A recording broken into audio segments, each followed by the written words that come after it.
आज मैं आपके लिए एक दिल को छू लेने वाली कहानी लेकर आया हूँ और मुझे पूरी उम्मीद है कि यह कहानी आपके दिल को छूकर जरूर निकलेगी। तो आपका ज़्यादा वक्त न लेते हुए मैं इस कहानी को शुरू करता हूँ।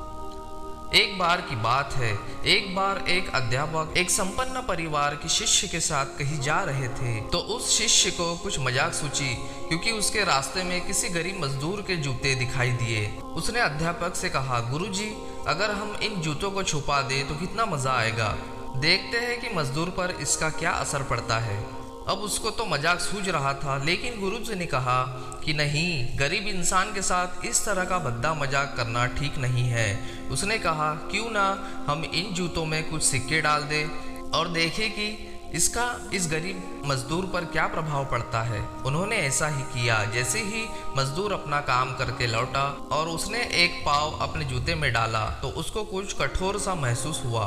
उसने अंदर हाथ डाला तो उसको कुछ सिक्के दिखाई दिए। वह थोड़ा आश्चर्य में पड़ गया। आसपास किसी को देखा तो कोई भी नहीं दिखाई दिया। वापस उसने दूसरा पैर अपने जूते में डाला और वापस उसको उसमें कुछ सिक्के दिखाई दिए। अब दोनों जूतों के सिक्कों को उसने अपने हाथों में रखा और प्रभु की तरफ इशारा किया, हे प्रभु, पता नहीं किस भले मनुष्य ने यह सिक्के मेरे जूते में छुपाए हैं, लेकिन जिसने भी छुपाए है उसको मेरी दुआ है ताकि इन पैसों से मैं अपने बच्चों और पत्नी के लिए कुछ खाना और दवाई ला सकूंगा। और इतना बोलकर वह चला गया। इस बात को शिष्य और अध्यापक दोनों सुन रहे थे। तब अध्यापक ने शिष्य से पूछा कि अब तुम मुझे बताओ कि तुम्हें कैसा महसूस हुआ, तुम्हारी पहली वाली मजाक या मेरा यह तरीका। तो उसने कहा कि गुरुजी, मैं आपसे क्षमा चाहता हूँ। अब मुझे समझ आ गया है कि सच्ची खुशी किस चीज़ में है। जब हम किसी का मजाक उड़ाते हैं तो हमें कुछ ना कुछ पल का आनंद मिलता है, लेकिन इससे हमें बद्दुआ मिलती है। लेकिन अगर हम किसी की मुश्किल परिस्थिति में मदद करते हैं और जिसकी भी हम मदद करते हैं उसको भी नहीं पता कि हमने उसकी मदद की है, लेकिन अंदर ही अंदर हमें पता है कि हमने उस इंसान की मदद की है, यही सच्ची खुशी है। जब हम दूसरों को खुशी देते हैं तो हमें सच्ची खुशी मिलती है।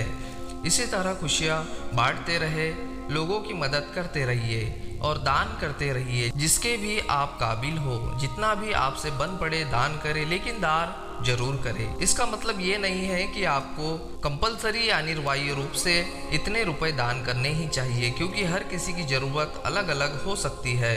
अगर आप किसी को पैसे का दान नहीं कर सकते तो कम से कम कुछ चीज़ों को दान कर दे। मुझे पूरी उम्मीद है कि यह दिल को छू देने वाली कहानी आपको जरूर अच्छी लगी होगी। आपका कीमती समय देने के लिए दिल से बहुत शुक्रिया। जय हिंद।